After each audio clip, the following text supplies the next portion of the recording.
What if in the throne room itself, Joffrey's darkest secret was shouted so loudly that no one could deny it? What if the realm learned in a single breath that the boy on the Iron Throne was not Robert's son at all, but Jaime Lannister's bastard? Picture the hall, the blades of the Kingsguard bright beneath the torches, the great doors only just closed after Robert's funeral. The air still thick with smoke and grief when a voice cuts through it like a sword.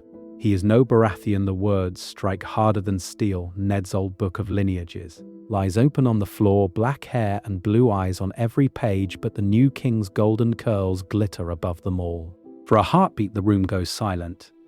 Even the Lannister men forget to breathe. The small folk at the back crane their necks. The High Septon clutches his crystal with shaking hands, and Cersei's eyes flash from the throne to the book to her son. She knows. In truth, this is the moment she always feared, not whispered in a tower, not buried with Jon Arryn, but laid bare before the court, before the faith, before every lord who matters. This is not just a family shame. It is a blade driven straight into the heart of the Baratheon line. Robert's bastards in the streets suddenly matter more than the crowned boy on the throne. Stannis in Dragonstone feels his claim harden into iron. Renly in the city watches every breath, takes like a man weighing the cost of war. If this continues, there is no clean way back. The law is clear. A child born of incest can be cast aside, and the succession resets. The War of the Five Kings does not simmer into being.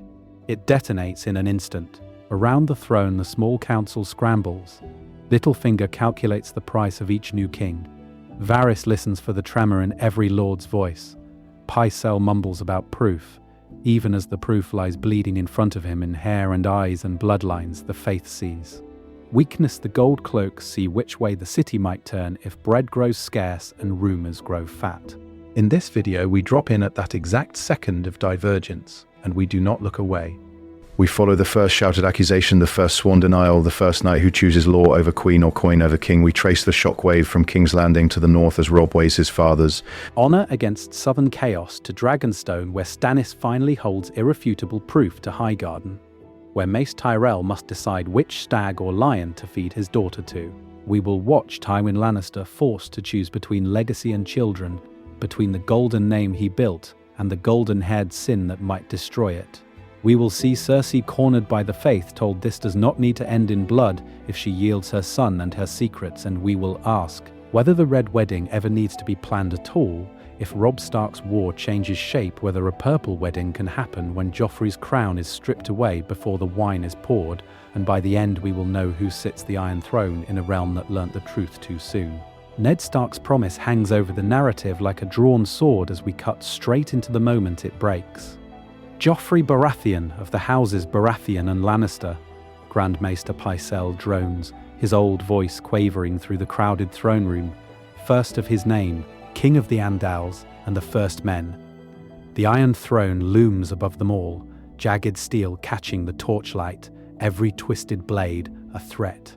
Joffrey lounges upon it, small and sharp and smug, one hand on the arm of the chair as if it were already his by right.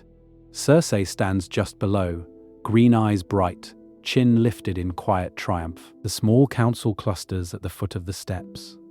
Littlefinger watches from the shadows, smiling slowly. Varys folds his soft hands. Renly's mouth is a thin line. Ned's sealed letter of regency, naming Stannis heir until Robert's trueborn son comes of age, is still fresh in everyone's mind, its words hanging in the air like unspoken treason. Gold cloaks line the floor. The City Watch presses against the walls. The Kingsguard stand in a white half-circle around the throne, hands near sword hilts, white cloaks brushing the stone. Above, in the gallery, lords and small folk crowd shoulder to shoulder, breath held, eyes fixed on their new king. The High Septon, heavy and sweating, stands as witness beside the throne, seven-pointed star glinting at his throat. Pycelle inhales to continue. He is no Baratheon. The interruption is a single, clean cut through ceremony. Every head turns to the base of the steps where Eddard Stark stands, still in torn leathers, grey eyes hard. His voice is not loud, but it carries. Joffrey is no son of King Robert. Bear For a heartbeat, nothing moves. Then the room goes silent in truth. Steel rings as two Kingsguard knights half draw before Jaime's hand snaps up, stopping them. His golden armor gleams, but his face has gone stiff, eyes flickering to Cersei. Her mask cracks at the edges, her lips part just enough to show the first tremor of fear before rage surges in to hide it. Joffrey's brow furrows, confusion flashing across his face, then burning away, replaced by a boy's fury in a man's chair. "Seize him!" Joffrey spits, voice breaking. "He lies!" he says Frenchie. Ned does not look away. "Your Grace," he says, forcing the words out steady. "You are not begotten by Robert Baratheon. You are born of your mother and her brother, Sir Jaime Lannister." The word brother lands like a physical strike. Gasps ripple through the gallery. Someone chokes a prayer. The City Watch shift, uncertain, their captain's hand hovering. The High Septon's face drains of colour as the sin takes shape before him, not whispered in septs but shouted in the throne room itself. Bastardy. A false king crowned under the Seven's eyes. Cersei's breath comes fast now. "This is madness," she hisses, but her voice is too sharp, too quick. This does not need to end in blood. Take him away. No one moves. Because Ned is not alone. A man in Stannis' colours steps forward from the side, a stiff envoy with a scroll in hand and a hard Baratheon jaw. "The line of succession is clear," he calls, emboldened by the silence. If this continues, if the boy is proved a bastard born of incest, the Iron Throne passes to Lord Stannis by law and by the gods. The High Septon's fingers tighten on his crystal. The Kingsguard's hands close fully around their swords. Littlefinger's smile fades at the edges as he recalculates. Above, the murmurs swell, a rising tide that could drown a dynasty. And then the envoy breaks the last barrier, lifting a second parchment, a single piece of proof that no one in this room is ready to see unveiled. The irrefutable proof how the lie dies in public. He unrolls it slowly. No flourish now, no theatre, just the scrape of parchment and the sound of 100 held breaths as the envoy reveals the second page. Names, descriptions, notes in a maester's neat, unforgiving hand. One word repeated over and over beside Robert's acknowledged and whispered of, "Get black." The High Septon steps forward before Cersei can speak. "Bring it here," he says, voice rough, the crystals of his crown trembling. The room goes silent as even the Kingsguard part for him. This is not the cringing old man of canon, cowed by lions. This is the faith of the Seven, walking straight toward the Iron Throne, toward the sin it can already smell. The parchment is placed in his hands. He reads. His eyes move, line by line, from a Stormlands girl who bore a son with hair like midnight to a brothel woman whose boy looks like a smaller Robert, to the note of a dead infant with the same coal-black curls. Beside them, the envoy lays Ned's book of lineages, opened to the Baratheon tree, the same pattern written decades before. Baratheons beget black-haired children, always. Your Grace, the High Septon says, not to Joffrey, but to the empty space where Robert should stand. In truth, this does not need to end in blood. Show us one golden Baratheon in all these records. One. His hand sweeps over the pages, over the ink that will not lie for any king or queen. No one moves. Then Stannis' man gives the last command that can still be obeyed without swords being drawn. Bring them, he orders. The king's bastards. Two boys are dragged forward from the side door, guarded, confused, blinking in the torchlight. Gendry with his dark hair and blacksmith's shoulders, another younger lad with the same heavy brow. They are shoved to their knees below the throne, their black heads bowed. Look, the envoy says. Look at your king. Look at his sons. Wait. Every eye in the room goes to Joffrey's hair. Bright, perfect, Lannister gold. The comparison is brutal. Side by side, the lie cannot breathe. Lords shift, some pale. Some swallow and look away as if the sight itself is treason. A few, the ones who have read, who remember Ned Stark's muttered questions about seed and strength, go very still as the pattern they try to ignore finally strikes home. Jaime's jaw tightens. His hand, almost of its own will, finds the pommel of his sword. A single step forward, a knight's instinct to cut, to strike, to bury this moment in blood before it can harden into law. His eyes snap to Cersei's. She shakes her head, a fraction, terror and calculation warring in her gaze. If this continues, it is not just Joffrey who falls. It is all of them. Barristan Selmy watches in silence, the old knight's face carved from stone. He takes in the boys, the records, the hair, the way Joffrey's mouth works soundlessly. At last he exhales, a long, weary breath that seems to age him 10 years. "I served King Robert from the day he took the throne," he says quietly, his voice cutting through the room. I knew his face. I see it there. He nods to Gendry, then looks up at Joffrey and does not bow. I do not see it there. Varys does not contradict him. The spider only lowers his eyes, a small surrender that every sharp mind in the hall notices. In that silent, shared acknowledgement, the lie dies. No one can laugh this off as Stark treason now. And with the king's blood unmasked as Lannister gold, the question that will tear the realm open hangs over them all. Who, then, truly sits the Iron Throne? Trial by combat for a crown. Twisting Westerosi law, no one answers that question. No one dares.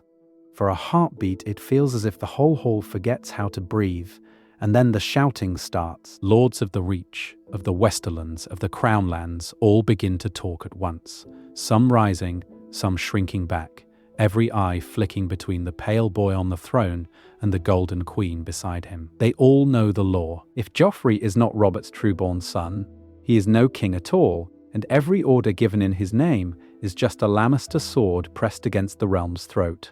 Yet half the room owes their lands, their coin, their very lives to that same Lannister gold. To say the words out loud is to tear down the roof above their own heads.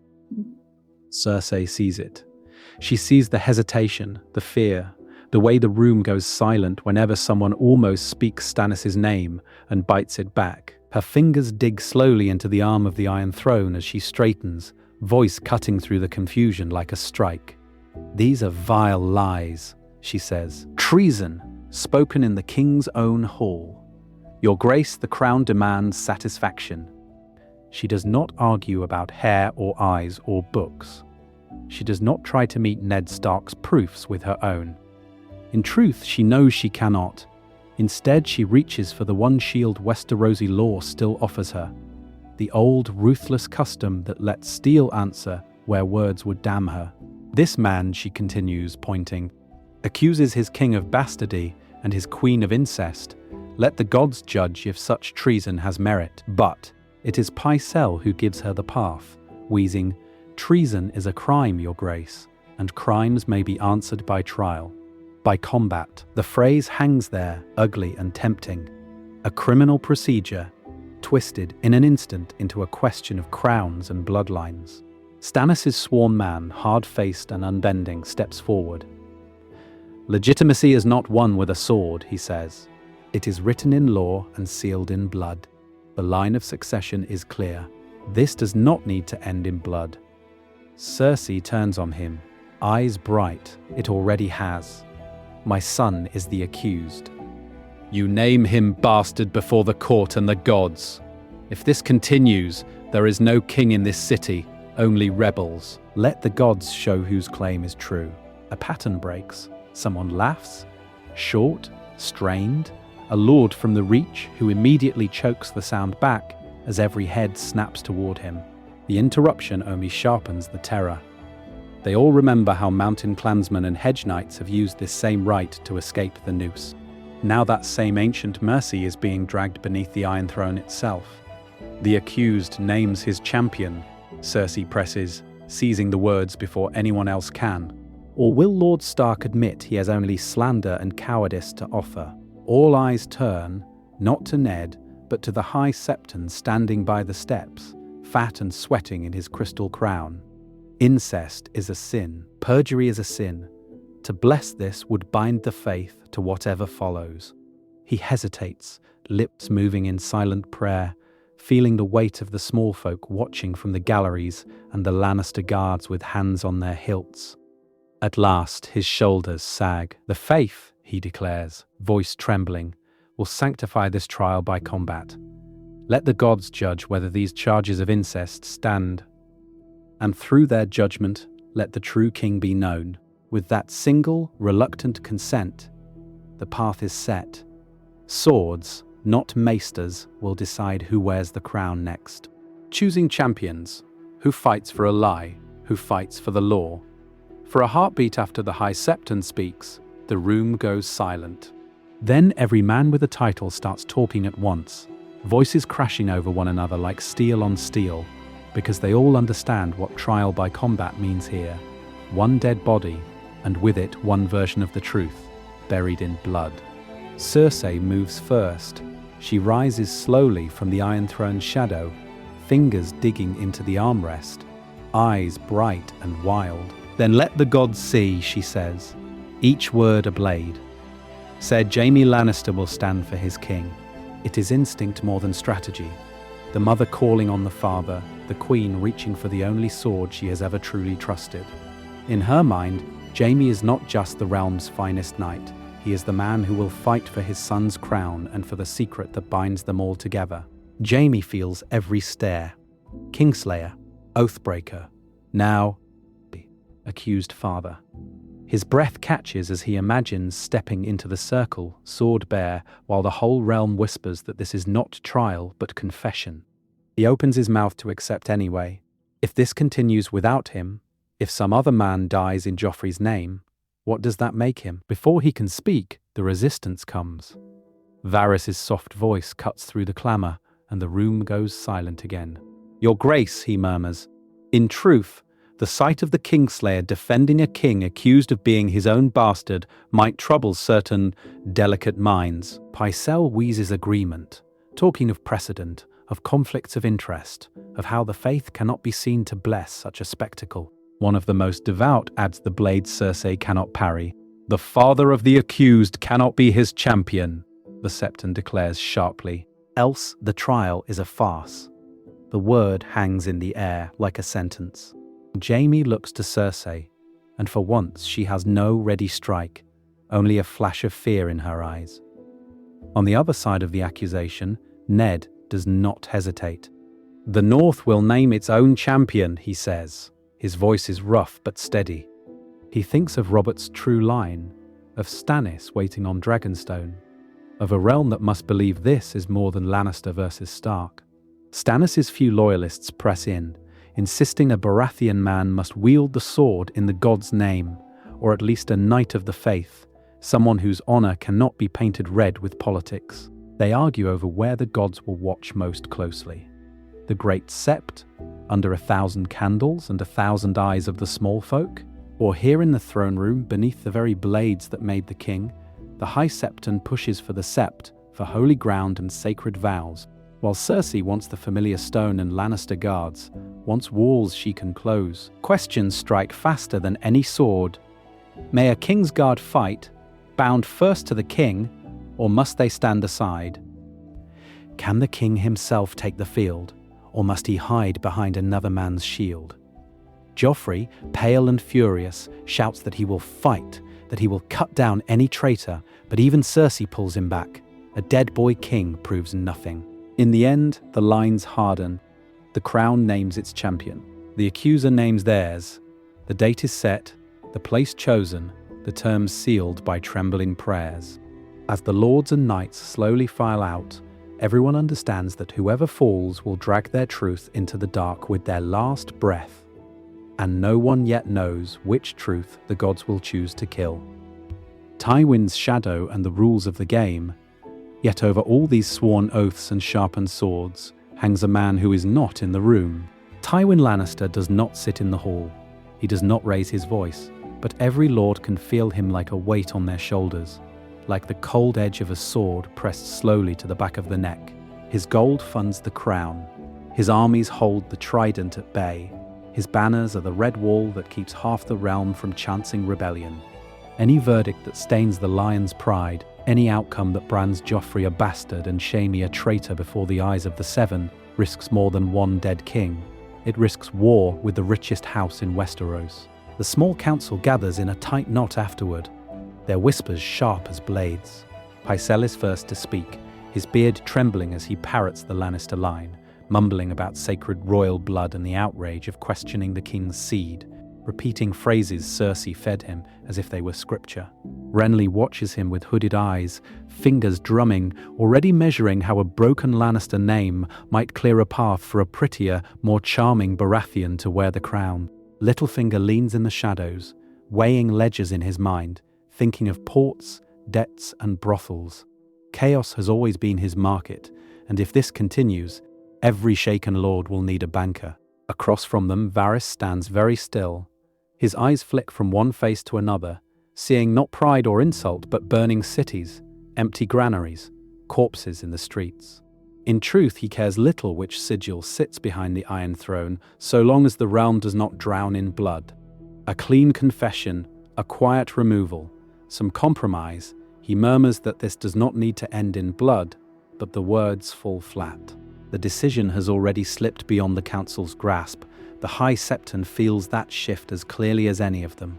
When he speaks, the room goes silent. He reminds them that the faith has allowed this path only under strict terms. The trial by combat must be held beneath the seven-pointed star, with the statues of the gods watching, with ravens sent to every great house inviting neutral witnesses. Tully, Arryn, Tyrell, Martell. If they cannot come in person, they will send knights and maesters to stand beneath the dome and watch each strike. He knows what he is doing. With so many eyes upon the sand, with the Seven invoked in full ritual, the result will be almost impossible to spin away later. Officially, the charges are treason against the king, a Stark supposed plot to topple Joffrey and seat Stannis in his place. Unofficially, every man understands the truth. If the king's champion falls, the story of his birth falls with him. A bastard born of brother and sister cannot sit the Iron Throne and call it lawful. By the time the council breaks, it is already too late to smother the fire. The city buzzes like a hive struck with a spear, small folk whispering of incest and judgment, knights testing their sword arms in courtyards, septons praying until their voices crack. Ravens beat their wings toward Dragonstone and Winterfell, carrying word that the gods themselves will decide whether Joffrey is a Baratheon or a Lannister. There is no quiet way to walk this back now. Two blades will meet, and with their clash a dynasty will either stand or bleed out on the sept floor while the whole realm watches, holding its breath. Ravens, rumors, and rising storms. The realm reacts, the ravens go first. Black wings beat against the dawn as they rise from the rookery of the Red Keep, cutting across the sky over a city that can feel the storm coming even if it cannot name it. Each bird carries the same impossible line scratched in a maester's cramped hand. The boy who calls himself king will have his blood weighed in the sight of gods and men, his Baratheon claim tested by steel, his father named not Robert, but Sir Jaime Lannister. One raven turns toward Dragonstone, where the sea is always angry and the wind never quite warms. Stannis Baratheon stands on a battlement, cloak snapping, eyes narrowed against the spray as the bird circles down. He reads the letter once. Then again, slowly, as if each word is a blade finally drawn the way he always knew it would be. In truth, he is not surprised. He has counted black hair and golden hair in his head for years. What shocks him is that the capital has said it aloud. The room goes silent around him as his few loyal men wait. Stannis' jaw works, but his voice is flat. If this continues, if the trial brands Joffrey a Lannister bastard before the faith and the realm, the law is clear. Robert has no true-born sons. The crown is his by right. Already his mind moves past outrage to angles. A Lannister defeat means their allies drift, the Stormlords waver, and the ships in his harbour are no longer the fleet of a sullen exile, but of a king marching under the Seven's blessing. Far inland, another raven finds Tywin Lannister in a command tent above the Red Fork, the canvas walls muting the distant clash of steel as scouts drill. He breaks the seal, reads, and his breath catches just once before his face goes carved stone hard. Trial by combat. Joffrey's parentage named before septons. Jaime's name inked beside the word father. For a heartbeat he sees not the words but the gold lion of his house dragged through gutter mud. He reads again, measuring every line like a battlefield. Does he throw everything behind this boy, dare the gods to bless a lie, or does he prepare, quietly, to let a grandson fall so House Lannister's honor can be cut free from Cersei like a gangrenous limb? A sword can be sacrificed to save the hand that wields it. Tywin's eyes close, just once, as he imagines Cersei hearing that. South in the Stormlands, Renly lounges beneath bright silk, while Margaery Tyrell reads the same words aloud, her voice soft, almost curious. Loras stands at her shoulder, jaw tight, fingers flexing as if they already grip a sword. The Baratheon-Lannister alliance suddenly looks less like a fortress and more like a crumbling wall with a crack running straight through the throne room. Margaery trades a slow glance with her brother and her new would-be king. Back Stannis and bind themselves to a cold, hard man who will never love them? Double down on Renly's charm and gamble that a disgraced Lannister regime leaves room for a prettier, easier king? Or simply wait, let the capital bleed itself white while the Reach keeps its strength untouched?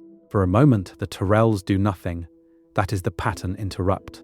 In a world that rushes to pick sides, the gardeners of Highgarden choose to watch the storm grow, counting petals and spears. By the time the last raven flutters into Winterfell's grey sky, word is already racing along the King's Road on 100 tongues. In King's Landing, the date is set. Septons polish icons with shaking hands. The small folk whisper of incest and divine judgment, and every noble in the city feels the days thinning like a wick burning down. This does not need to end in blood, Ned Stark tells himself as he watches the sun sink behind the Sept's 7 towers. But he knows the realm is already holding its breath, waiting for 2 men to strike and for the War of the 5 Kings to be rewritten before it even begins. The calm before the steel, preparing the arena of the god's dawn, breaks over King's Landing like a drawn sword, pale light sliding slowly down the 7 towers of Baelor's Sept. The High Septon has ruled that only the gods may judge a king born of such sin, so the arena is raised not in some muddy yard, but in the shadow of the 7 themselves. They clear the great courtyard before the Sept, spreading sand over cobbles still stained with old blood from executions and riots, turning holy ground into a killing field. Looming above the fighting circle, the statues of the father, the mother, the warrior, and the rest watch with stone eyes, their shadows long and silent across the sand. Baratheon stags and Lannister lions hang side by side from hastily raised poles, the banners snapping in the sea wind as if the 2 houses still stand united, even as the realm whispers that the boy on the throne is no Baratheon at all. Around that circle, steel closes like a noose. The city watch forms a thick cordon, gold cloaks bright, spears planted, faces tight as they remember how quickly a room can turn on a king. The white cloaks of the Kingsguard gleam in the morning light, each knight a polished statue with a hand resting on his sword, sworn to defend a king whose bloodline has been dragged through the dirt. Opposite them, Northern guards in grey and Baratheon men in black and gold stand as a counterweight, shields locked, eyes hard, making it clear that if this continues, no one side will simply sweep the other away. Closer to the Sept's doors, in the cool shadow of carved stone, the faith has its own teeth. The High Septon's warrior sons linger half-seen, mail under rough cloaks, cudgels, and short swords, hidden but not truly hidden, watching for any sign that this royal sin will spill into sacrilege. Even now, there are men trying to unmake what has been set in motion. Varys moves softly along the edge of the gathering, a whisper following his every slow step. Exile to Dragonstone for the boy, he suggests, a quiet annulment of Cersei's marriage, a public penance that might satisfy the faith. Littlefinger leans close to any lord who will listen, murmuring of alternative claimants, of cousins and cadet branches, of a marriage that could bind Joffrey to some great house and bury the scandal beneath fresh alliances and fresh children. This does not need to end in blood, they insist in different words, if only pride will bend. The crowd does not want it to bend. The small folk press against the cordon, breath steaming in the cool air, hungry for spectacle and divine justice, eager to see a king bleed or be vindicated under the eyes of the Seven. The lords are quieter, faces carved from stone, measuring every movement, every banner, every knight, already counting which way they will run if the wrong man falls. He jerks against her grip, trying to look every inch a king, chin high, eyes bright with forced bravado, but his breath comes too fast and his gaze keeps flicking to the sand where men will soon strike and die for his name. In truth, even he seems to hear the gods watching. Technically, it can still be stopped. If Ned withdraws the accusation, if the king offers terms, if the High Septon declares a different penance, the trial could be called off and the swords sheathed. For a heartbeat, as bells begin to toll and the room of the courtyard goes silent, that path exists. Then the champions step forward, and everyone understands that the last peaceful road is about to close forever.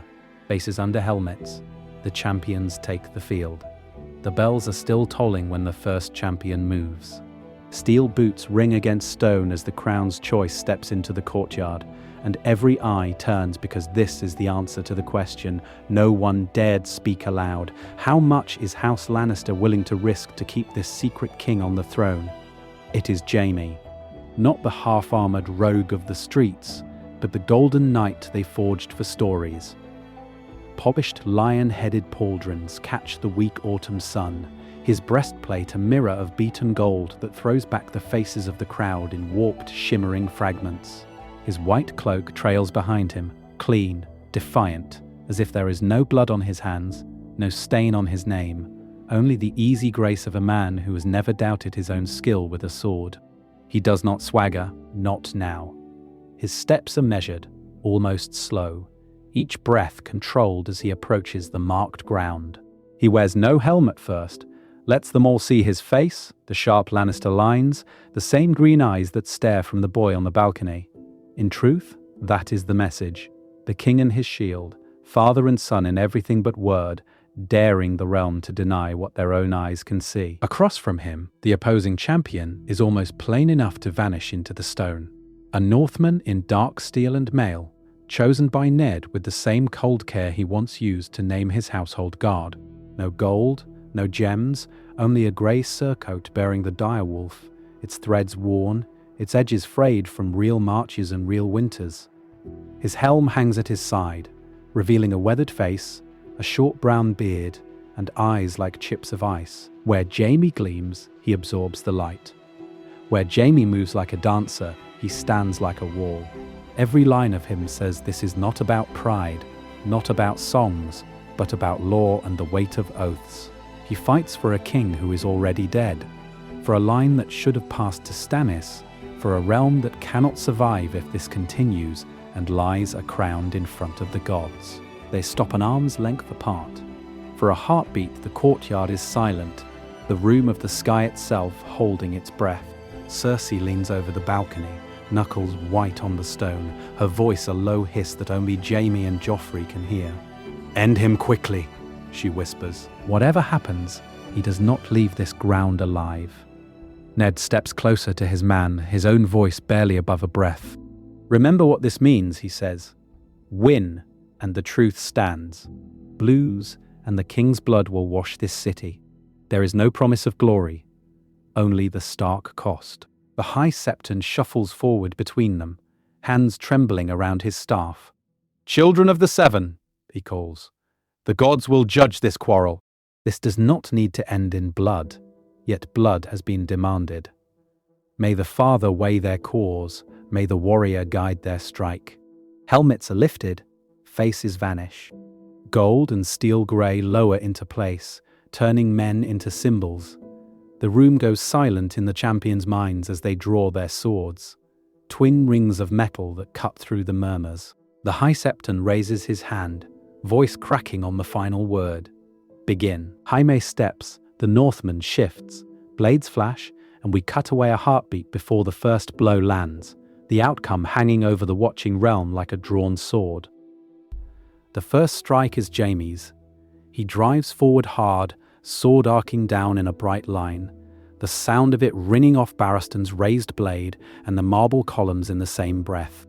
Boots scrape on the thin layer of sand scattered over stone. grains skittering as both men adjust, step, pivot. The crowd's breath catches all at once, a single sharp intake that hangs under the vaulted ceiling, then breaks into a low, hungry roar. Jaime presses. He does not hesitate. He moves like a man who has trained his whole life to end fights before doubt can form. Shoulders loose, feet light, the white of his Kingsguard cloak snapping behind him as he cuts and feints. A textbook high slash to test the guard, a low thrust to force the shield down, then a sudden twist of the wrist that sends his blade sliding along Barristan's, searching for an opening at the neck. Every motion is clean, drilled, the kind of perfect form a court would point to and say, "The gods favor this knight." Barristan gives ground, but slowly. Shield high, sword low, he absorbs the first flurry, the second, letting each strike ring off oak and steel. His boots do not skid, they plant, turn, reset. He watches Jaime's shoulders more than his sword, eyes calm, breathing measured, as if he has all the time in the world. In truth, he is counting. The angle of each cut, the rhythm between feint and real attack, the way Jaime's lead foot lands a fraction too wide when he overcommits. Another clash, another shower of sparks, another gasp as Jaime's blade skims the rim of Barristan's helm. The room goes silent in pulses, noise crashing, then dying as each near miss seems to end the fight before it truly begins. If this continues, the crowd thinks, the old man will be carved apart. Up on the dais, Joffrey leans forward, knuckles white on the arm of the throne, eyes bright with cruel excitement as he watches his supposed father's twin drive the older knight back step by step. Beside him, Cersei grips the edge of her seat so hard her rings bite into her skin, gaze fixed on Jaime's sword as if she can will it faster. Ned stands further down, face carved from ice, watching not just the blades but the line of every guard, the tilt of every banner, measuring the cost of each stroke in blood and in futures. Varys and Littlefinger trade a glance below the throne, quick and unreadable. One sees sin on trial before the faith. The other sees pieces sliding on a board, kings and bastards and brothers all reduced to moves. Jaime surges again, a flurry of cuts that hammer against Barristan's shield, wood splintering, edge biting deep. It looks like the end. Then the pattern breaks. On the next overextended swing, Barristan does not retreat. He steps in. His shield snaps aside Jaime's blade, his sword turns in a tight, almost invisible arc, and he rips his edge across Jaime's forearm just below the vambrace. A thin red line opens. Blood spatters the sand. For a heartbeat, the entire room goes silent. The crown's golden champion is the first to bleed. And suddenly, everyone understands this does not need to end in blood for only one side. Steel, sweat, and secrets. The duel turns deadly. Jaime feels that cut more in his pride than in his flesh. He bares his teeth, breath hissing, and for the first time his eyes flick down to the blood on his arm, as if the gods themselves have marked him. He comes on harder. Gone are the sweeping showy arcs that once made singers praise the Kingslayer. He shortens his guard, tightens his stance, uses every inch of his longer reach and every plate of his gilded armor. Barristan's blade rings against Jaime's shoulder, scrapes along his breastplate, but the younger knight just drives forward, sword and shield and weight battering the old man back, step by slow step, toward the chalked edge of the fighting ground. Steel crashes, shields grind, their boots tear furrows in the sand. Both men are breathing harder now, breath ragged, chests heaving under mail and plate. Sweat darkens the padded cloth beneath their armor, trickles down spines, stings eyes. Every swing is slower but heavier, each strike thrown like it might be the last they ever manage. Around them, the room goes silent, except for the clash and their labored gasps. Lords lean in. Small folk crane their necks. The septon of the royal sept mutters a prayer under his breath, fingers worrying his beads, watching each slip of Jaime's footing as if it might be an omen. The faith's men track every blow, already weighing what it means if the king's rumoured father bleeds more than his accuser.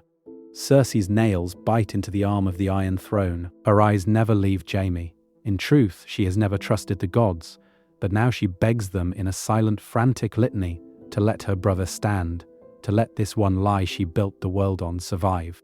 If this continues, if Jaime falls, then Joffrey is not a Baratheon before half the court. He is only her son. Jaime's son. Jaime feels the panic in that thought and turns it into fury.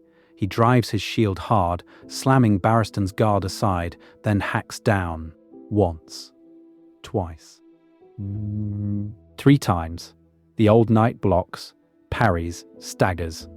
But the force is too much. Wood cracks.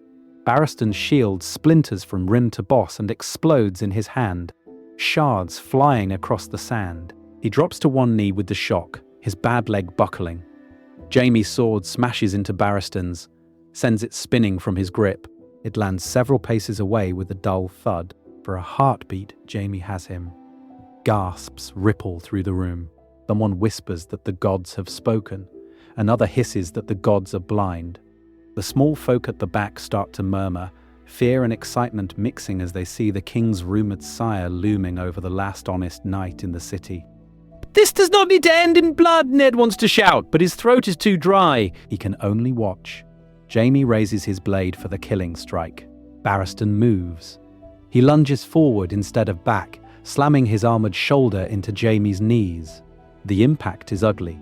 Jaime's leg jolts, his balance goes, his sword stroke shears past Barristan's helm and bites only air. Both men crash to the ground in a tangle of steel and dust. They roll, grapple, shove.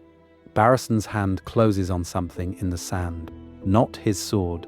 A broken shield strap, leather and iron ring. He whips it up, wraps it around Jaime's sword wrist, yanks with a desperate twist of all his weight and pain. Jaime's fingers spasm. The golden sword tears free and skids away. Now they are both blooded, both disarmed, both dragging themselves up, slowly, painfully, to their feet. Sand clings to sweat and blood on their faces. Their eyes lock.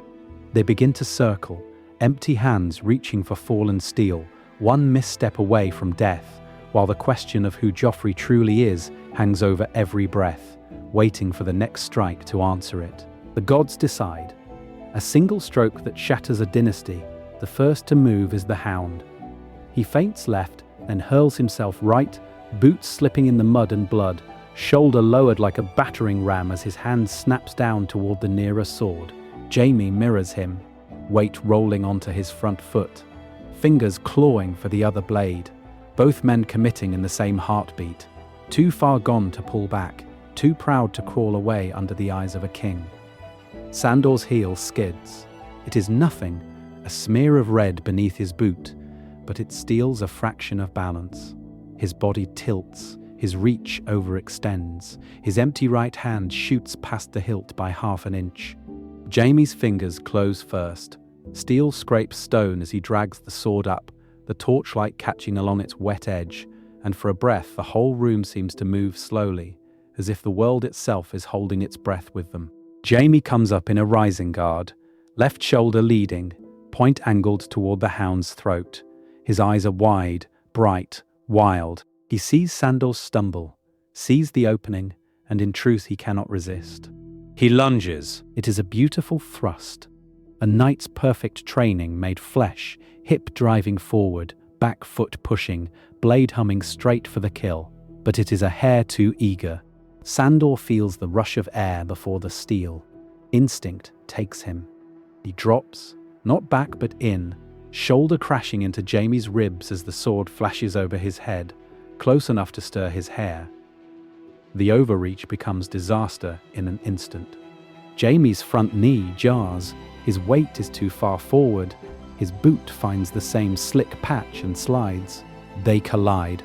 For a heartbeat they are chest to chest, breath to breath, one man falling, the other rising. Sandor's left hand clamps Jaime's sword wrist, shoving it wide. His right hand, still empty, still filthy, finds the fallen dagger at their feet. He does not hesitate. The blade punches up under Jaime's raised arm, through the gap at the side of his breastplate where leather meets steel. There is a dull, wet sound, not the clean ring of a sword on armor, but the ugly, close sound of steel parting meat. Jaime jerks, eyes going wider, mouth opening without sound as the dagger buries to the hilt. Sandor rips it free and drives it in again, higher this time, just beneath the gorget. Blood spills hot over his hand, over Jaime's golden hair, spattering the stones in a dark fan. The Kingslayer's sword falls from nerveless fingers.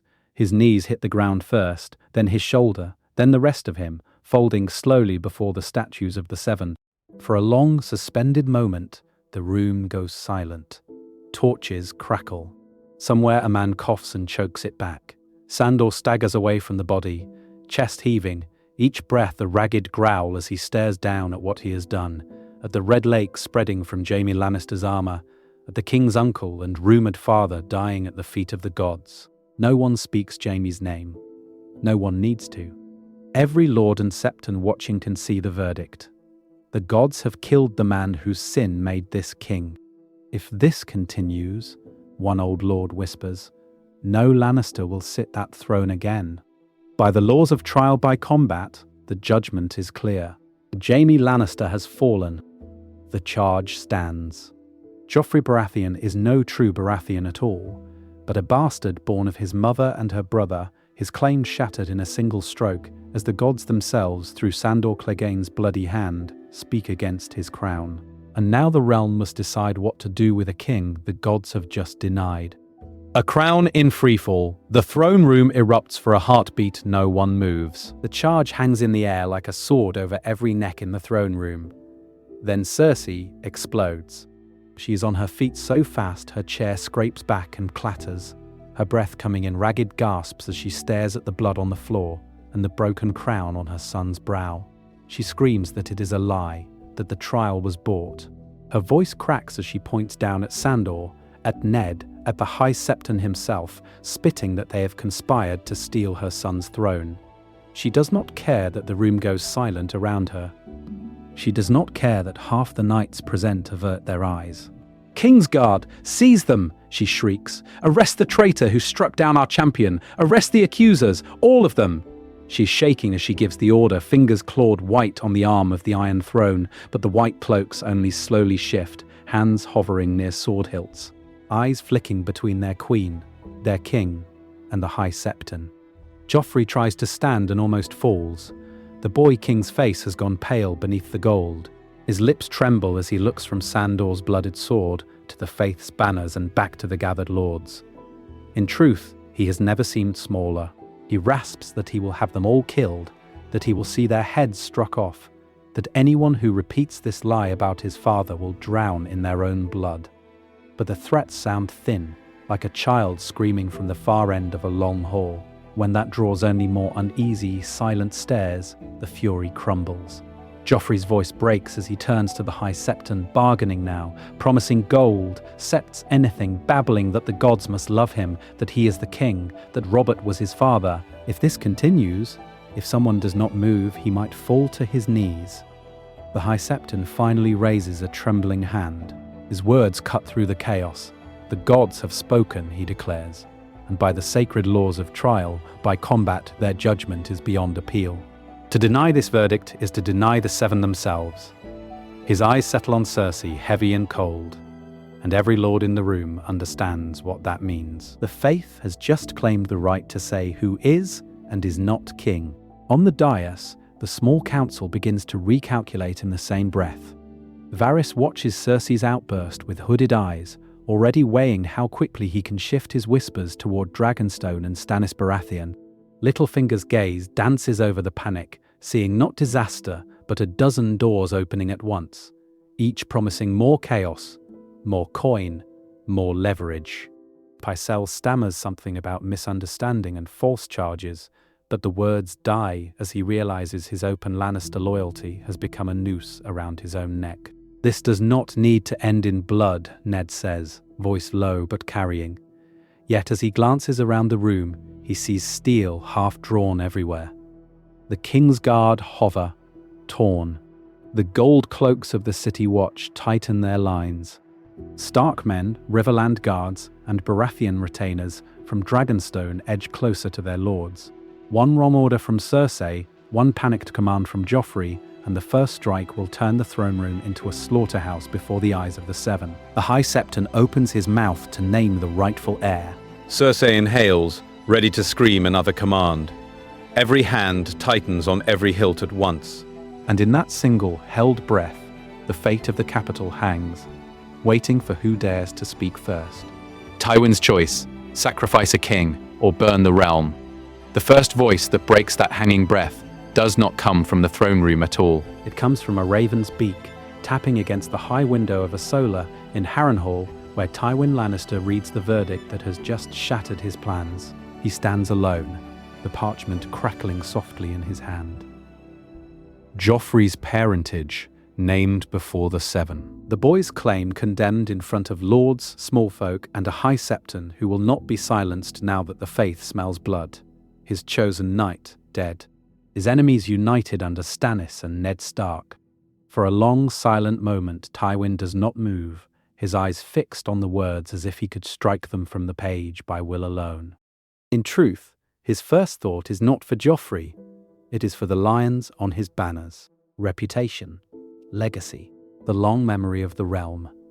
These things have always mattered more to Tywin than any single child or grandchild, more than any one king he props on a chair of swords. If this continues, if the tale of incest and false heirs spreads unchecked, House Lannister does not just lose a throne, it becomes a byword for corruption and sin. That he cannot allow. He turns to the map table, breath slow, controlled. 3 roads open before him, each steeped in blood. He can march on King's Landing at once, dragoon what western strength remains, and try to hold the city by sheer force. A Lannister host hammering at the gates while the Faith and the Baratheons scream for justice. He can sheathe the sword and write to Stannis, offer gold, ships, and grudging fealty in exchange for Casterly Rock remaining untouched, a power sharing of cold necessity. Or he can do what he does best, move from the shadows, quietly abandon Joffrey, and begin grooming another safer king while he rules from behind a curtain of gold. A different puppet, perhaps Tommen, hastily legitimized by royal decree and a pliant High Septon, perhaps even a Baratheon child, raised at the Rock as a hostage and heir. Tywin's mind moves quickly through every name, every weak spine he might bend, but strategy has a cost, measured in faces he knows too well. Cersei. Jaime.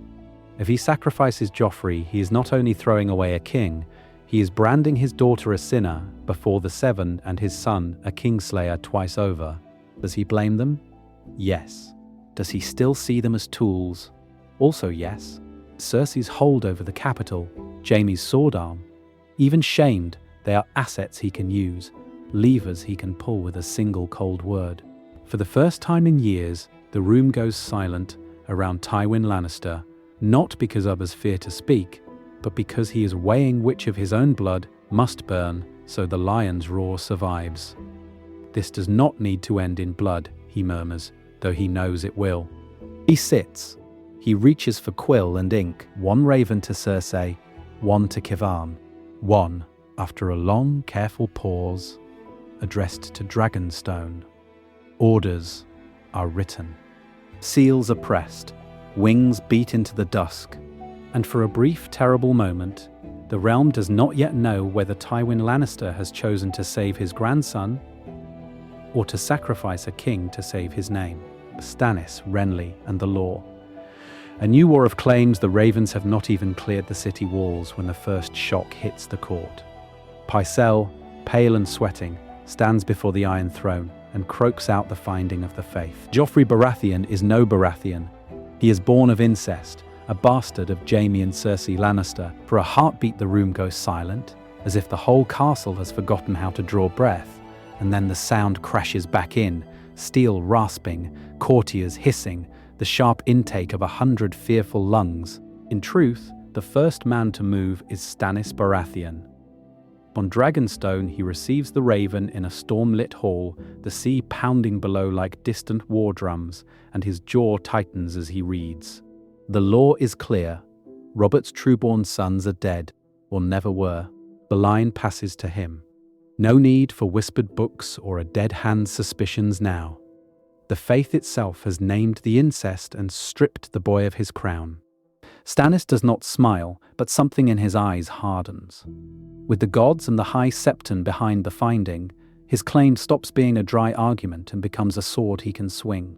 He writes back at once, demanding that the small council proclaim him king and prepare the realm for his arrival. He invokes Andal law, the seven-pointed star, even Aegon's precedents. Every word says the same thing. The realm has a rightful king, and it is not the golden-haired boy on the throne. But in Highgarden, another raven lands. Renly reads it in a sun-drenched garden, roses heavy with scent. Loras Tyrell at his side. He laughs once, short and sharp, then slowly falls silent as the weight of it settles. If this continues, the realm will be torn between law and love. Renly knows Stannis is the elder brother, the lawful heir, yet he also knows how lords think when they look at his grim, joyless sibling. They see a judge, not a king. "This does not need to end in blood," Marjorie's father will murmur, "but everyone in that room understands that it will." The Tyrells begin to whisper that the realm needs a king who can fill feasts as easily as musters, who can bind Reach, Stormlands and Crownlands with marriages instead of only edicts. Renly's green cloak and easy smile become a quiet challenge to Stannis' parchment and seal. Across the Reach, the Riverlands, even in the Vale's high halls, lords recalculate.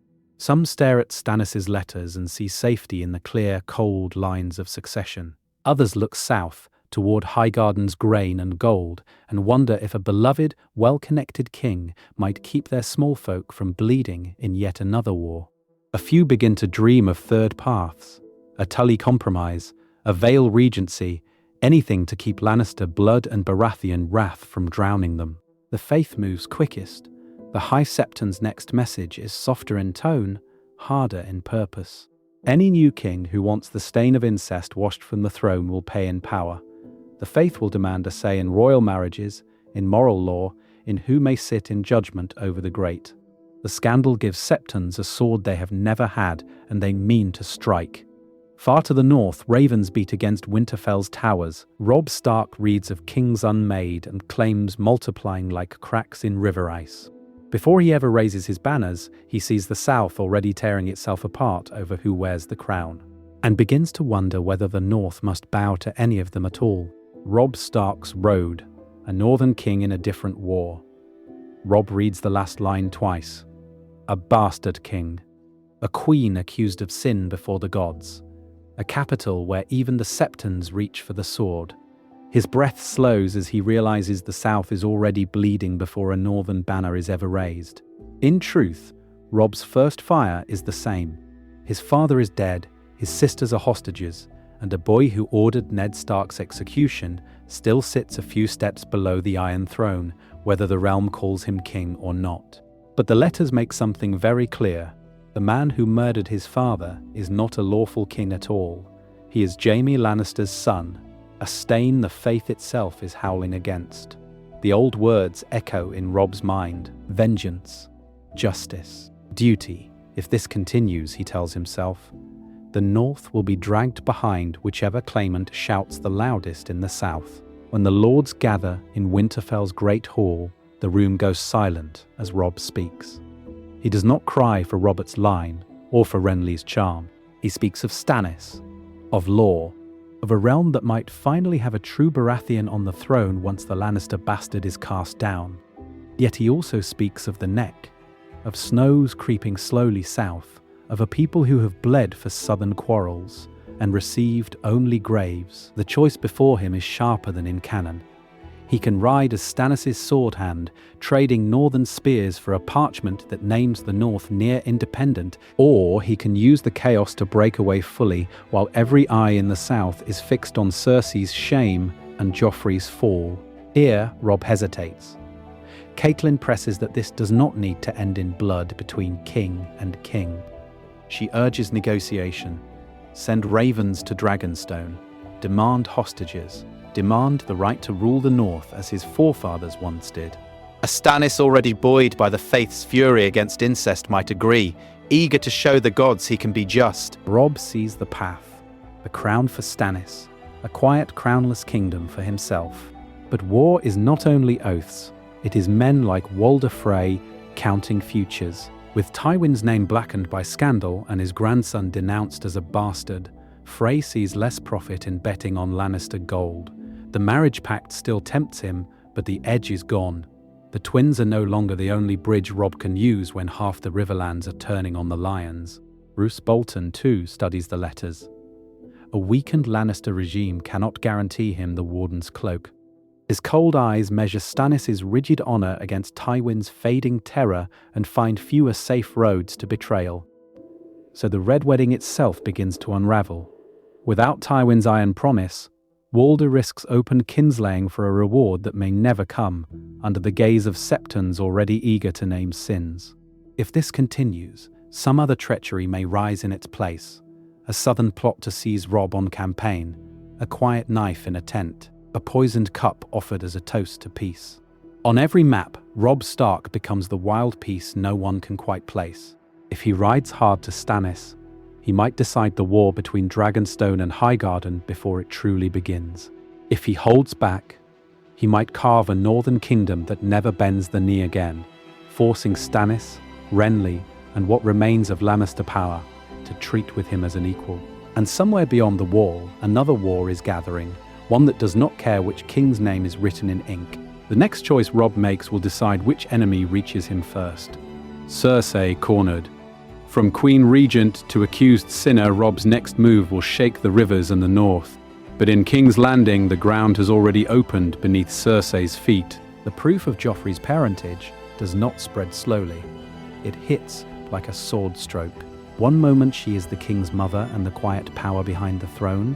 The next, she is a named sinner whose every breath is weighed against the seven-pointed star. The small council sessions change first. Men who once averted their eyes now stare openly, measuring how far she can fall without dragging them down with her.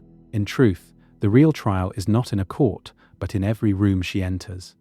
Whispers follow her through the Red Keep corridors, servants go silent when her eyes pass over them, and even hard knights of the Kingsguard shift uneasily when she draws near. Every order she gives is questioned in private. Is this the will of the crown, or the desperate flailing of a mother who lied to the gods and the realm? The stain of incest bleeds backward over every decision she ever made. The faith moves next. They remember how the Targaryens once bent them with fire and dragons. Now they see a chance to bend a lioness with shame. The High Septon demands audiences, speaks of confession, of public penance, of cleansing the Red Keep of sin before a true Baratheon king can sit the throne. Compared to her later walk of atonement in canon, this is sharper and earlier, a weapon driven straight at the heart of her power instead of the ruins of it. If this continues, the faith will not be content with whispered prayers. They press for oaths, for written renunciations, for Cersei to stand before the Sept and admit that her son was no king at all. This does not need to end in blood, one Septon says, but the threat is clear. Submit, or the Seven will be called to judge her in chains. Jaime is torn apart by it. He watches her from the white of his cloak, guilt and love warring behind his eyes. Every time he reaches for his sword, it is not to strike an enemy, but to push away the vision of Joffrey's cruel face, his own blood gone bad. Tyrion, meanwhile, stands at the council table and weighs the family name like a coin. He despises her, yet he knows that if she is dragged through the streets, House Lannister's legacy may be dragged with her. Tywin does not waste breath on outrage. He talks of solutions, a forced marriage to some pious lord, a quiet seclusion at Castle Rock, even sending her to the Rock Sept under guard until the scandal cools. Anything to wall off the infection from his line of succession. Cersei hears the words and understands. Her father is already carving her out of his legacy to save the gold, so what does she do? Flee to the Rock with her children and dare Stannis to come take them. Rally the Lannister loyalists still in the city, bar the Red Keep, and turn every corridor into a killing ground, or kneel in the Sept, confess what she must, and trade her pride for Tommen and Mercelei's lives. The room goes silent in her mind as she turns these paths over, each one lined with blood. One night she climbs to a balcony between the Sept and the Red Keep, the wind cold on her face. On one side, the great domes of Baelor's Sept loom, promising judgment. On the other, the Iron Throne waits, all jagged swords and stolen kingship. She stares from stone to stone and finally understands that the two powers she spent her life trying to bend, the crown and the faith, are no longer tools in her hand. They are jaws, and they are closing, and Cersei Lannister is caught between them. The faith ascendant. When the seven judge a king, the jaws close on more than Cersei. Because when Barristan's sword took Jaime's life in Baelor's Sept, it did more than spill Kingslayer blood. It turned a private sin into a public sacrament. The duel was held under the Seven's crystal eyes, the High Septon presiding in full regalia, and the question at stake was simple enough for any small-folk child to grasp. Is this boy a true king, or the spawn of forbidden lust?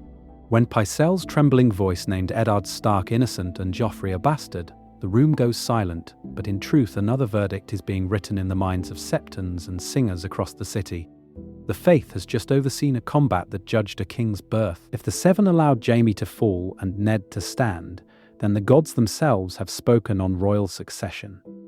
From that moment, any argument about who wears the crown must pass, at least in part, through the Sept. The High Septon moves slowly, but he moves. Within days, sermons ripple out from Baelor's steps like a second tide after the cheering for Stannis.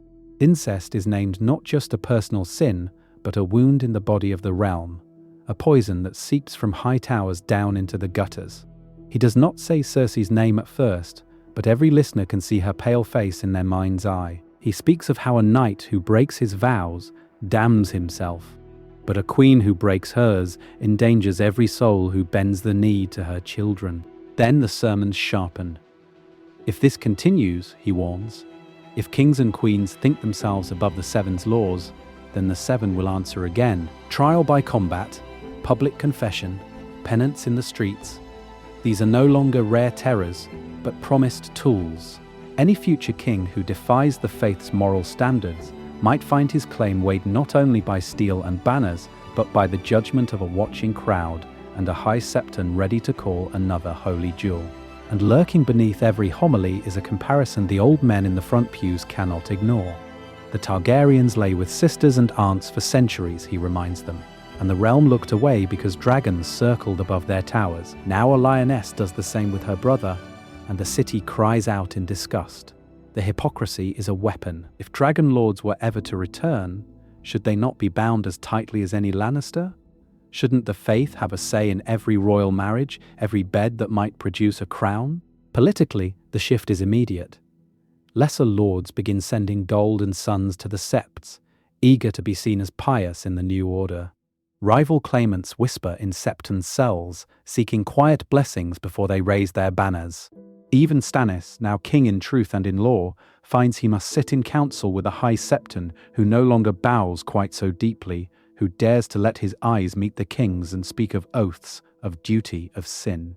"This does not need to end in blood," the old man says. But everyone in that room hears the unspoken threat. It can. The seeds of a crown faith conflict are planted here, well before any sparrow ever tightens a ragged belt. And if they grow unchecked, what rises in King's Landing may not be barefoot fanatics, but a disciplined, sanctified power ready to strike at the heart of kings. The next question is simple and terrifying. Who will the Seven choose to humble next? The Lannister brand, gold, shame, and survival the Seven have chosen, and the first victim is not a single man, but a name. House Lannister. The proud lions who once shone like polished gold now find every whisper in every smoky room ending on the same word. The scandal does not merely stain them, it soaks them. Songs that once praised their splendor turn slowly, verse by verse, into cruel little prayers about a bastard king condemned by the gods. Their gold still flows, their swords are still sharp. But when a Lannister speaks of honor, of right, of the king's justice, the room goes silent in a different way now. Men listen, then remember Joffrey's face on the steps of the Sept, remember the High Septon's cold words, and their eyes slide away. Moral authority is a kind of armor in Westeros.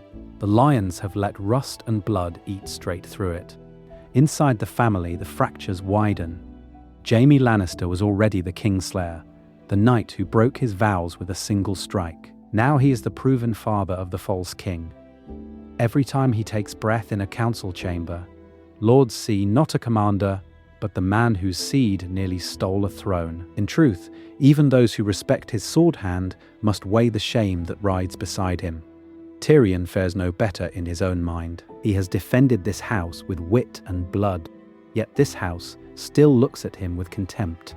Now he is asked to patch the very scandal that proves their hypocrisy, to spend his nights turning lies into policy, while knowing that each clever word binds him tighter to people who would gladly see him dead. If this continues, the strain between his sharp mind and bruised heart becomes a fault line that can crack at the worst possible moment. Cersei falls hardest. Once a queen, now a living reminder of the crime that unmade a dynasty, she walks through the Red Keep under silent stares. Guards who once leapt to obey her now wait for Tywin's nod. Every breath she takes feels judged by gods and men alike, and the more she clings to her children, the more she looks like a liability rather than a pillar of the house. Tywin understands that gold alone cannot fix this, so he moves. He doubles down on victory and spectacle, sending Lannister banners to crush any wavering vassals, arranging marriages that tie their blood to old clean names, pouring coin into the faith and grand public works so that septons preach of Lannister piety from dawn to the neck. This does not need to end in blood, his actions say, if the realm will only accept that power and repentance can sit in the same hall. Yet allies measure them with colder eyes. The Tyrells still weigh a Lannister match, but now they calculate sin against security, wondering whether their roses will be choked by the same thorns. The Freys, hungry for status, might grasp at any Lannister promise, yet even they mutter about curses when the candles burn low. In Sunspear and Pike, Martells and Greyjoys treat Lannister oaths as coin-clipped at the edges, valuable but never trusted. So the question hangs over every feast and council. Can House Lannister ever again command the effortless prestige it wielded when Robert still breathed, or are they forever the house that lied to the gods? And if the answer is the latter, then the next mystery is darker still. What will a cornered lion do to make the world forget? Butterflies and blood, red wedding, purple wedding, or neither, a cornered lion, after all, still has teeth. The question is where those teeth sink first, into a wedding cup, a feast hall, or a prayer. In canon, the purple wedding is justice wrapped in silk, a single poisoned breath that ends a young king's reign. Here, that image frays. With Joffrey exposed, early as Jaime's son, his crown is cracked before it settles on his brow, his name a curse on every priest's tongue. In truth, why waste a rare poison and a careful plot on a boy already half dethroned by parchment and prayer? The Tyrells see a faltering claimant, not a tyrant at the height of his power. They may slowly pull back, offering Margaery to Stannis or another Baratheon instead, trading flowers for fire rather than risking their house on a fallen idol. Without a secure wedding alliance, Joffrey's path narrows.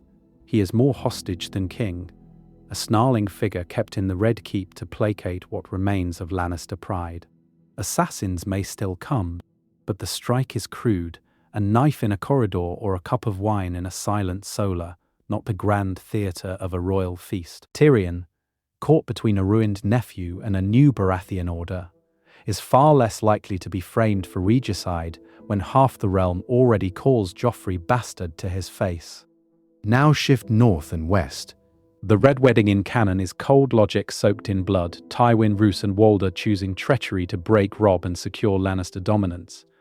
But if this continues, if Joffrey's bastardy and the Faith's outrage have already weakened the Lions, what exactly are they shoring up?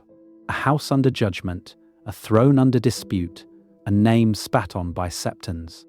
The brutal calculus changes. Roose may hedge, offering quiet passage to Stannis' envoys, keeping his sword sheathed until a true victor emerges. Walder Frey, ever craven, might demand hostages instead of corpses, turning the young wolf into a bargaining chip rather than a corpse in a river. Pattern interrupt. the great massacre might never be a wedding at all. Imagine instead a red sept, a grand convocation in King's Landing, banners of stag, lion, trout and rose gathered under the Seven's painted eyes, called to restore the king's peace. The high septon leads the prayers, incense thick, voices low. Then steel flashes. A rival claimant, Renly, or even a parleying Robb, is cut down before the altar, blood pooling on the marble while the room goes silent, the faith's neutrality dying with him. Or the emotional weight shifts south to a single battle, a clash near Summerhall or the Blackwater's mouth, where Stannis and what remains of Lannister strength meet in open field. No wildfire tricks, no shadow, just sword against sword until one banner falls and the war's spine breaks in daylight instead of in a feast hall. Through it all, Sansa's fate twists. With Joffrey weakened, she is less prized as a queen and more as a hostage to northern loyalty. She might be traded to Stannis as proof of good faith, or quietly sent north in exchange for Robb's oath, her eyes always on the next rider who might carry her away. Tyrion, no longer the accused Kingslayer, could be Stannis' uneasy Western advisor, the man who knows every hidden door in the Red Keep. But exposing Joffrey's parentage does not drain the blood from this story, it only moves it. The poisoned cup may be set aside, yet other cups are filled. The slaughter may leave the twins untouched, yet some other hall, some other sept, drowns in screams. The map of betrayal changes, not the nature of the game. And somewhere, as new feasts are planned and new oaths sworn, another door is being barred from the inside. North, south, and others. A realm rewritten yet, when that barred door swings open, it is not only one hall that changes, but the whole map. The north, the Riverlands, the Vale, Dawn, the Isles, even the far cities of Essos feel the strike of this new truth about the king's blood. In truth, Joffrey being named Jaime's son does not end the war. It widens it. In the north, word rides faster than ravens. Robb stands in a cold room beneath grey stone, listening as maesters whisper of incest, of a bastard in a golden crown, of Stannis and Renly already circling like wolves. The Lannisters are weakened, their names smeared in every sept, yet the Iron Throne is not his. So the young wolf does not race south just to free his father.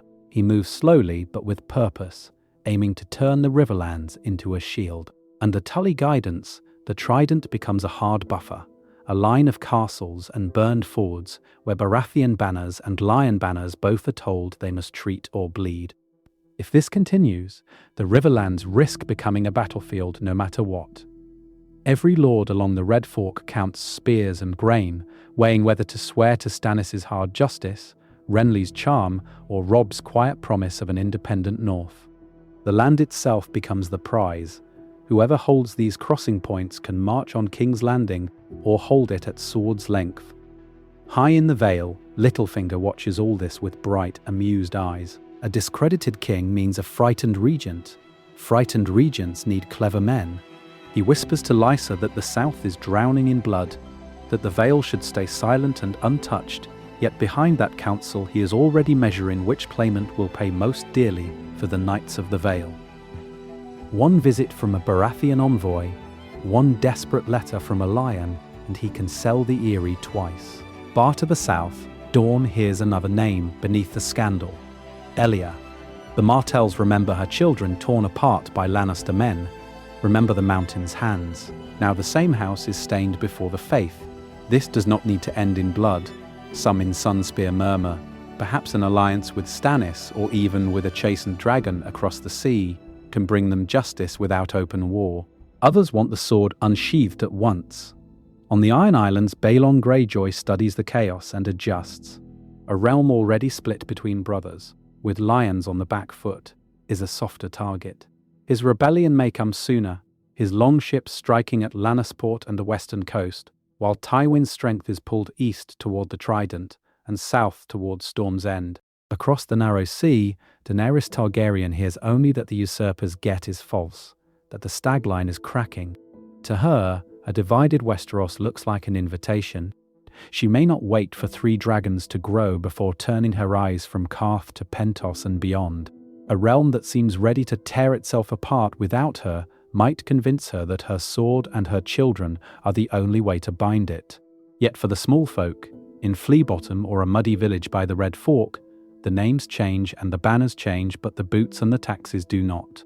A bastard king, a true king, a dragon queen, all mean more grain taken, more sons pressed into levies, more blackened fields. The room goes silent only in castles.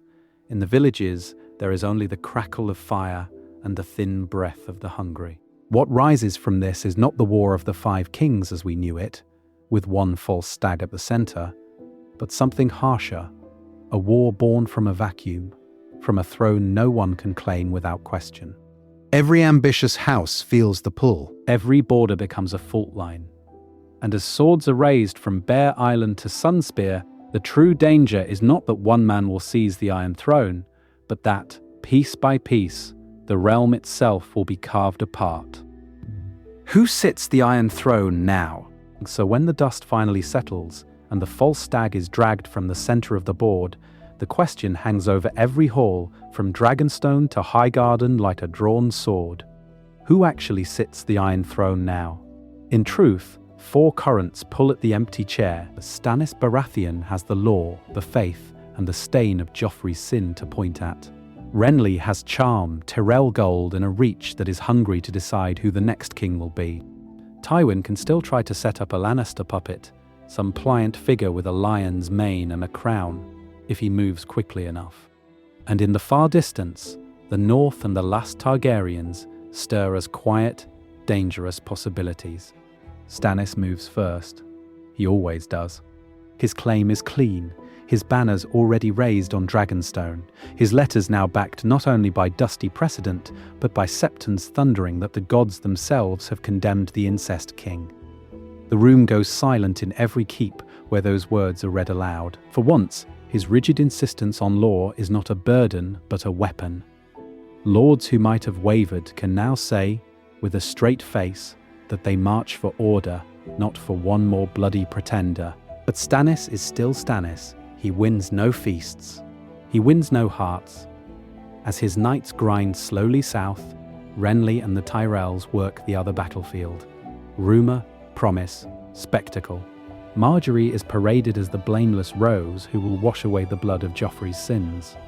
Highgarden gold flows into the faith, and quiet offers are made in septs and small council chambers that this does not need to end in blood if a gentler king is chosen.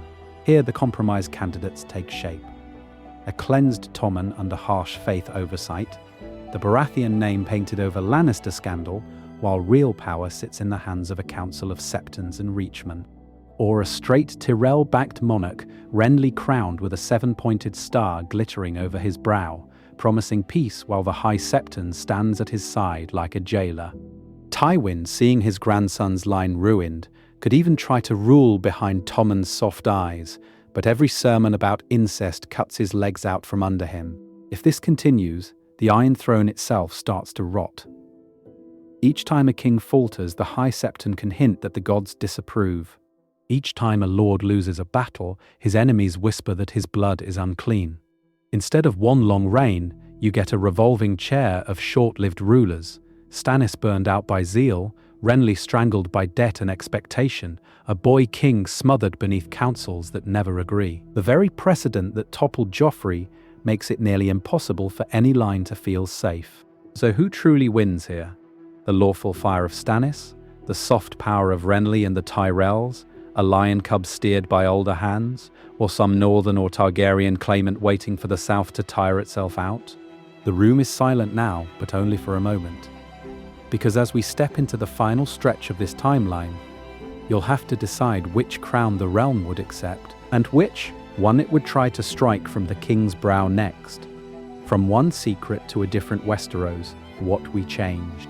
The room is silent in that heartbeat after the choice is laid bare, but we need to step back and see what we've already changed. It began with an accusation most lords would have buried, not whispered in a tower, not sealed in a letter to Stannis, but hurled in the throne room itself, under painted stone gods and the sharp eyes of the court. Ned does not bend. He names Joffrey as Jaime's son, not Robert's, and instead of Cersei slapping him down with power and denial, the faith is dragged in as witness. A septon reads the lineages, the black-haired bastards, the golden-haired prince, and when the denials fail, when Cersei's breath comes too fast, someone reaches for the oldest answer Westeros knows. Trial by combat, not in a back alley, not at the Eyrie, but before the Iron Throne and the Seven. Steel decides what parchment could not. Barristan or another wholly sanctioned knight steps forward, a sword raised not just for a man, but for the question of a king's blood. The Lannisters answer in kind. Both fighters draw their swords and circle one another. The hall is silent save for the scrape of boots and the slow crackle of torches, and when the killing strike finally lands, the room goes silent again in a different way. A champion of the Lions falls, or is maimed, and with him falls the pretense that Joffrey's claim is unshakable. In truth, the god's verdict hits faster than any raven. Pycelle's voice trembles as he names Joffrey illegitimate. The High Septon seizes the moment to call incest a stain that cannot sit the Iron Throne. Cersei unravels in front of everyone, clawing for her son, as gold cloaks hesitate between old oaths and new orders. The faith, which in canon only rises later with the sparrows, now steps into the light years early, draping itself over succession like a mailed hand over a fragile throat. From there, the war itself is rewritten. Stannis no longer has to scream into the wind about a hidden truth. His claim is clean, backed by law, by faith, by the very trial that spilled Lannister blood. Renly's easy charm curdles into calculation as he realizes his brother's case is stronger than in the story we know. His ambitions must twist, seeking Reach steel and Tyrell gold in subtler ways, or risk being branded the man who rose against a rightful king. Tywin's mind turns colder than ever. With Jaime disgraced or dead and Cersei exposed, he can only protect the Lannister name through brutal concessions, offering Tyrion as loyal shield to Stannis, trading Casterly Rock for survival, or doubling down and dragging the West into outlawry. Robb Stark's war shifts as well. He is no longer the boy who rose against a crowned Baratheon usurper of his father's honor, but a potential ally to a lawful monarch, a northern king whose banners might never need to march into the Twins as supplicants. If this continues, the Red Wedding may never be plotted, or it mutates into something smaller and pettier, a fray grudge instead of a realm-shocking massacre. The Purple Wedding too loses its shape. Why poison a king who has already been stripped of the title by sword and sep? The great bloody set pieces of the original timeline either fade, shift targets, or erupt in new places as different feasts, different halls, fill with different screams. All of it flows from one secret being dragged into the open and then nailed in place by religious judgment. A world built on bloodlines, on the sight of a stag on a banner and a lion on a shield, suddenly has to admit that eyes and hair and bedchambers matter more than coronations. Oaths sworn to a king become oaths sworn to an idea of legitimacy, and once that idea is broken in front of everyone, the whole system shakes. This is only one branch, of course. The same truth revealed in a different room with a different champion could send the story veering hard in another direction. As we move into the final stretch of this timeline, keep that in mind. The secret is out. The gods have spoken. But the question of who actually sits the throne when the dust settles is still very much alive. Your turn at the council table. Choose the king, so now it's your turn at the council table. The secret is out, the gods have spoken, but the Iron Throne is not going to sit empty. In this version of events, with Joffrey unmasked as Jaime's son and the stain of incest laid bare before the court, who do you believe, in truth, actually ends up as king when the last sword is sheathed? Is it Stannis, cold and unbending, riding in with the law and the faith at his back, using the verdict like a blade to cut down every rival? Or does Renly charm half the realm into pretending the god's judgment never happened, turning the scandal into a pretext to crown a prettier Baratheon while the High Septon grits his teeth? Maybe Robb Stark, with the North and Riverlands behind him, decides that if this continues, he will not simply bend the knee to another Southern king at all. Tell it slowly. In your version, walk us from the moment the room goes silent after the revelation. Who speaks first? Who reaches for a sword? Who lowers their eyes? Do the gold cloaks stay loyal to the regent? Or do they flinch when they hear bastard and incest in the same breath as their king's name? Do you have Tywin swallow the shame and install Tommen as a quiet Lannister puppet? Or does he strike first, seize the Red Keep in a night of blood, and dare the faith to deny him? Pick a single hinge. Rewrite Tywin's choice in that first council. Change Robb's declaration in his war tent. Let Cersei decide that this does not need to end in blood and send Joffrey to the wall instead of the throne. Then follow the ripples. Does a living Joffrey as a dishonored Knight of the Watch poison the North from within? Does a spared Renly return as a rival years later? Do the Tyrells abandon the Lions and gamble on Daenerys when they hear rumors of dragons across the sea? And beneath all of it, tell me where you stand on the oldest question in this story. Does the gods' verdict matter more than armies and gold? Or is divine judgment just another weapon for whoever holds the most steel? If the High Septon thunders that Joffrey is no king, but Tywin's legions still ring the city in red and gold, who wins? In your eyes, should Westeros kneel to the law and the faith once the blood has dried? Or will every man with a sword decide the truth for himself? Use the comments like your own small council chamber. Lay out your chain of events from that first trial onward, or give a tight, brutal rewrite of one scene and show us how the whole war twists. Then, help choose our next what if. Do we ride with Stannis and ask what if he reached King's Landing first before Wildfire and Shadow? Do we tear down the twins and ask what if the Red Wedding failed and the North kept its king? Or do we sail east and ask what if Daenerys never traded her dragons for any throne at all? Because in Westeros, secrets are currency, and every truth we spend changes the game. We've shattered one Joffrey as Jaime's son, screamed before the whole court. Tell me in the comments which hidden truth you want to see detonated next. Leaving the throne room, one last look at Joffrey's fall, so we end where we began. The throne room is empty now. No roaring crowd, no screaming queen, no Kingsguard ring of steel.